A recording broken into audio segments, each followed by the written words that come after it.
यापूर्वीच माध्यमांशी संवाद साधताना सांगितलं की यापुढची निवडणुका जी आहेत ते आम्ही स्वबळावरती लढू. एकंदरीत आता महाविकास आघाडीमध्ये आता एकत्र म्हणून तुम्ही सगळे निवडणूक लढवणार सांगत होता. मात्र आता संजय राऊतांचे मला वाटतं यापूर्वी सुद्धा काँग्रेस राष्ट्रवादी म्हणून आम्ही होतो त्यावेळी अनेक महापालिका आम्ही वेगवेगळ्या लढलेल्या आहेत आणि म्हणून तिन्ही पक्षाची भूमिका साधारणपणे अशीच आहे की जिथं शक्य होईल तिथं युती करणं. त्यामुळं मुंबई असेल, ठाणे असेल, या काही महानगरपालिकेमध्ये आम्ही स्वतंत्र लढणार अशी उद्धव ठाकरे साहेबांचे शिवसेनेनं या ठिकाणी भूमिका घेतलेली.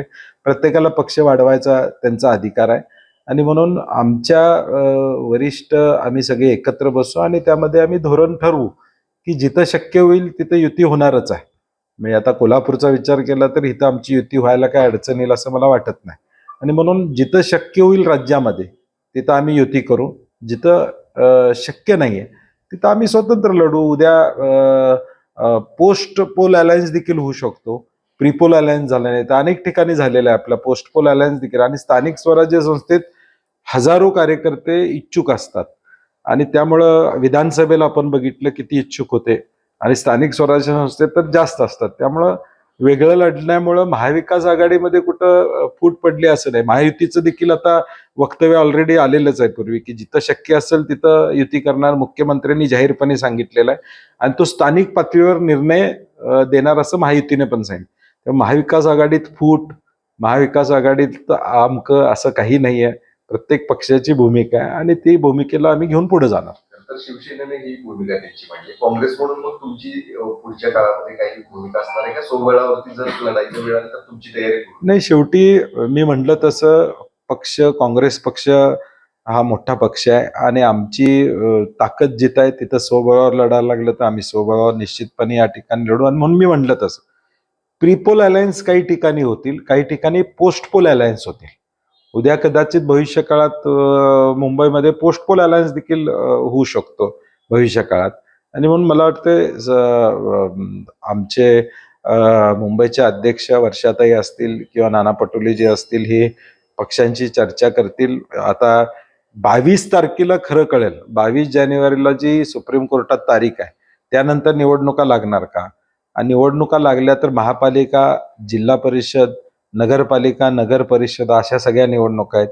निवडणूक आयोग या सगळ्या निवडणुका पावसाळ्याच्या आधी घेऊ शकतं का, हाही प्रश्न महत्वाचा आहे. आणि म्हणून कुठल्या निवडणुका पहिल्या होणार त्याच्यावर काही गोष्टी पुढे घडतील. मुंबई महानगरपालिका ही आर्थिक राजधानी म्हणून त्याकडे ओळखली जाते. मात्र त्या ठिकाणी स्वबळाचा नारा देऊन त्या ठिकाणी यश येईल असं वाटते का महाविकास आघाडीला? कारण त्या ठिकाणी महायुती देखील ताकदीवर उतरताना पाहायला मिळते. तुम्हाला नेमके या संदर्भात नाही, विधानसभेचा पॅटर्न वेगळा आणि महानगरपालिकेचा पॅटर्न वेगळा आहे.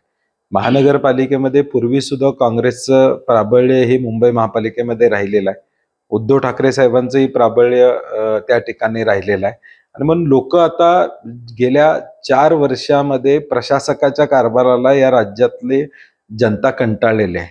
म्हणजे प्रशासकानं अंधाधुंदी कारभार जो केलाय. मुंबईत आज 1.5 लाख कोटीची कामं चालू आहेत. कुठनं पैसे देणार आहेत माहित नाही. मुंबई महापालिकेमध्ये एवढे प्रोजेक्ट घेतलेले आहेत आणि त्याचे अनेक प्रकरणं आता बाहेर येत आहेत. आणि म्हणून मला वाटतं मुंबईतली जनता सुद्धा वैतागलेली आहे की गेल्या 3-4 वर्षामध्ये जो कंट्रोल भाजपनं ठेवला होता त्याला कंटाळून मॅन्डेट आमच्या बाजूने दिलं अशी आम्हाला खात्री आहे. महापालिका निवडणुका लागणार लवकर, प्रभाग रचनेचा अद्याप व्यासपीठावरती होता. त्याचवेळी मुश्रीफांनी जे स्टेटमेंट केलं होतं की एकीकडं जी लाडकी बहीण योजना आम्ही राबवलेली ती योजना राबवत असताना एका बाजूला आम्हाला विकास कामांना कात्री लावावी लागली तरी चालेल, मात्र आम्ही ते पैसे देणार. कसं बघता हे स्टेटमेंट करेल? कारण त्यावरती अनेक प्रतिक्रिया आता यायला नाही. मला वाटते की अजून क्लॅरिटी आलेली नाही. मागचे ते 2 GR लाडकी बहीणच्या संदर्भात काढले होते. आता नेमकं शासनाची भूमिका काय अजून स्पष्ट बोलत नाहीत. कारण की शेवटी व्यवस्थेमध्ये जो पण GR पुढे येत नाही आणि लेखी आदेश येत नाही तोपर्यंत आम्हाला कळणार नाही की या आत्ताच्या सत्ताधाऱ्यांची भूमिका नेमकी काय. ती नेमकी भूमिका येऊ द्या आणि मग त्याच्यावर आम्ही वक्तव्य करू.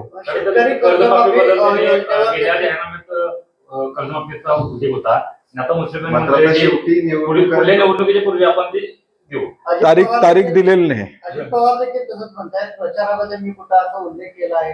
नाही, म्हणून मी काय म्हणतोय आता महिना झालं सरकार स्थापन होणं, अजून पालकमंत्र्याचा निर्णय ते घेऊ शकलेला नाही. पालकमंत्र्याचा निर्णय घेऊन आहेत. मुद्दे भरपूर आहेत या सरकारला घेरण्यासाठी, आमच्याकडे मुद्दे भरपूर आहेत. जी आश्वासनं त्यांनी दिलेली आहेत त्याची अंमलबजावणी नाही झाली तर आम्ही त्याच्यावर निश्चितपणे त्यांचा समाचार घेऊ. अजून वेळ थोडा देऊया आपण. मार्चच्या बजेटमध्ये काय येते त्याच्यावर पुढची दिशा आमची ठरेल. कारण पुढे आता महापालिकेची निवडणूक आहे मुंबईची, कुठेतरी सॉफ्ट कॉर्नर देत आहेत का असं वाटतं? नाही, शेवटी मतदार जो काय आहे तो मतदार आकर्षित करण्याचे वेगवेगळे उपाय ते करताना दिसत आहेत. आणि म्हणून सहानुभूती दाखवून जे विधानसभेला त्यांनी केलेलं आहे त्यामध्ये दिसून आलेले सहानुभूती आहे का नाही शिवसेनेबद्दल त्यांना. आणि त्यामुळे या वक्तव्याचा फार काय परिणाम आमच्या महाविकास आघाडीवर होईल असं मला वाटत नाही. मात्र दुसऱ्या बाजूला शिवसेना देखील नरेंद्र मोदी असतील किंवा देवेंद्र फडणवीस असतील यांचं कौतुक करताना पाहायला मिळतंय. सामन्यामधून नेहमीच कौतुक होताना दिसते अलीकडे निवडणुका झाल्यानंतर. नाही, मी परवा सुद्धा एक वक्तव्य केलं की सरकारच्या चांगल्या कामाला कोण पाठिंबा देणार नाही असं होणार नाही. चुकीच्या कामाला मात्र, चुकीच्या गोष्टीला त्याच्यावर बोट ठेवणं ही विरोधक म्हणून आमची जबाबदारी असणार. आणि म्हणून एखादं चांगली गोष्ट झाली असेल, त्याची स्तुती झाली तर त्याच्याबद्दल फार चर्चा करण्याची आवश्यकता आहे असं मला वाटत नाही. मुळात भाजपची भूमिका महाराष्ट्राबद्दल काय आहे, भाजपचा मॅनिफेस्टो जो जाहीर केला होता त्याच्याबद्दल काय, लाडक्या बहिणीचं अनुदान च्या संदर्भातला विषय त्या ठिकाणी, 7.5 HP शेतकऱ्यांच्या वीज बिलामुळे आता आर्थिक बोजा पडलाय असं अर्थमंत्र्यांनी कालच जाहीर केलेला आहे. आणि म्हणून हे सगळे मुद्दे आहेत ज्या मुद्द्यावर आम्ही एकमतानं त्यांना धारेवर धरू. तिघांमध्ये कोऑर्डिनेशन नाही का, काय वाटतं नेमकं काय चालू आहे सध्या? आता त्यांच्यात काय चाललंय माहित नाही मला, परंतु अडलंय एवढं नक्की आहे, नाहीतर निर्णय झाला असता. जर काही गडबड नसती तर कदाचित निर्णय पटदिशी झाला असता. कुठंतरी घोडा अडलेला आहे, कोणाला तरी कुठले तरी जिल्हे पाहिजेत यावरनं घोडा अडलेला आहे हे स्पष्ट दिसते, म्हणून तर निर्णय झालेला नाही. कारण की आज आता 26 जानेवारी आला.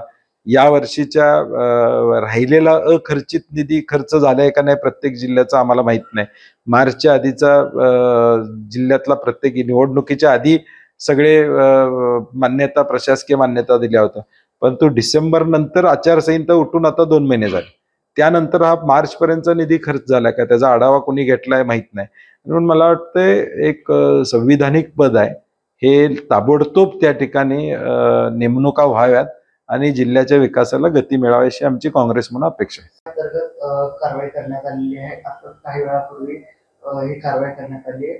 काय सांगायला एकंदरीत आजपर्यंत या सगळ्या प्रकरणावर नाही. कशा पद्धतीने तुम्ही बघताय? नाही, आमची सातत्यानं मागणी होती कारवाई झाली पाहिजे, चौकशी त्या ठिकाणी झाली पाहिजे, निपक्षपणे ती चौकशी व्हावी अशी अपेक्षा आहे. भाजपचे आमदार सुरेश धस जे मुद्दे या ठिकाणी सांगतात ते SIT त्याची चौकशी करणार आहे का, हा महत्वाचा यातला प्रश्न त्या ठिकाणी असणार आहे. त्यांनी लेखी काही मुद्दे त्या ठिकाणी दिलेले आहेत, त्याची चौकशी होणार आहे का, हा प्रश्न या ठिकाणी महत्वाचा. आणि म्हणून आता चौकशी पूर्ण होऊन चार्जशीट फाईल होत नाही तोपर्यंत शासनाची भूमिका कळणार नाही. आता आरोपी अटक केली, परंतु चार्जशीट मध्ये काय येतंय, आरोपींना सुटण्यासाठी मदत होणार आहे का आरोपींना शिक्षा होण्यासाठी मदत होणार आहे, हे चार्जशीट फाईल झाल्यावर शासनाची भूमिका किती प्रामाणिक आहे हे स्पष्टपणे दिसेल. तयार नाही, शिवाय शिवसेनेत देखील त्या ठिकाणी झोपेतून उठलेले नाही म्हणतात. नाही, मला वाटतंय अंतर्गत पक्षांतर त्यांनी वक्तव्य केलेलं आहे. त्या वक्तव्याचं आमच्या पक्षात देखील अनेकदा चर्चा होतात, आपल्या बरोबरच्या सहकार्याने काय केलं पाहिजे. मला वाटतं थोडं जपून वक्तव्य त्यांनी केलं असतं तर बरं झालं असतं. कारण की शेवटी महाविकास आघाडी म्हणून आपण लोकसभा लढलो, विधानसभा आता आपण लढलेलो आहे आणि आमची पाठ किती सक्षम आहे हे 99 खासदार या देशामधले अनुकूल परिस्थिती नसताना सुद्धा त्या ठिकाणी निवडून आले हे देशानं बघितलेलं आहे. संतोष देशमुख आघाडी सरकार असताना एक वेगळी रचना करण्यात आली होती, परत युतीने बदलली. आता नेमकं कशा पद्धतीने यातला OBC या आरक्षणाच्या संदर्भातली एक याचिका आहे आणि शिवसेनेनं प्रभाग रचनेवरची एक याचिका सुप्रीम कोर्टामध्ये केली. 2 वेगवेगळ्या याचिका आहेत आणि म्हणून 22 तारखेला काय निर्णय लागतोय त्याच्यावर पुढचं सगळं ठरेल. आहे ते प्रभाग रचना राहणार का शासन परत त्यात बदल करणार आहे हे सगळं हळूहळू कळेल आणि मग त्याला आम्ही सामोरं जाऊ. हा मोठा दिलासा आता मानला जातोय. नाही, 100% गोकुळची सत्ता 2.5-3 वर्षापूर्वी आम्ही आणि मुश्रीफ साहेब आणि सर्व जिल्ह्यातल्या नेत्यांनी एकत्रित घेतली, त्यावेळी आम्ही पक्का निर्णय घेतला होता की शेतकऱ्याला जास्त पैसे देऊ. आतापर्यंत जवळजवळ 10 रुपयेपर्यंतची वाढ आम्ही दिली होती. आता 2 रुपये परत आपण म्हशीच्या दुधाला देतोय, कारण की शेवटी गोकुळचा जो ब्रँड आहे ते सगळा USP आहे तो म्हशीच्या दुधाचा आहे आणि त्याला मार्केट आहे, आणि म्हणून म्हशीचं दूध वाढावं या जिल्ह्यातलं, या दृष्टीनं आम्ही शेतकऱ्याला 1-2 रुपये जास्त देण्याची भूमिका घेतलेली आहे. ते पवन खेडा असं म्हणतात की इंडियाला जो की ही फक्त लोकसभेपुरती होती आणि आता ती विसर्जित झाली आहे. नाही, मला वाटतंय हा राष्ट्रीय पातळीवरचा विषय त्या ठिकाणी खरगे साहेब आणि ही सगळी मंडळी एकत्र बसतील आणि त्यामध्ये धोरणात्मक भूमिका त्या ठिकाणी घेतील. पालकमंत्री थांबवलेली आहे, मात्र नाही, आता, मला त्याची माहिती नाही. कालच नितेश राणे यांनी एक वक्तव्य नाही, केलं, मा- उरूस होऊ देणार नाही असं त्यांनी इशारा नाही. दिला आणि आज उरूस जे आहे ते- मला वाटतंय आता सत्तेत महायुतीचं सरकार आहे, कायदा सुव्यवस्था राखणं, या सगळ्या गोष्टी राखणं त्यांची जबाबदारी आहे. थँक्यू. Thank you.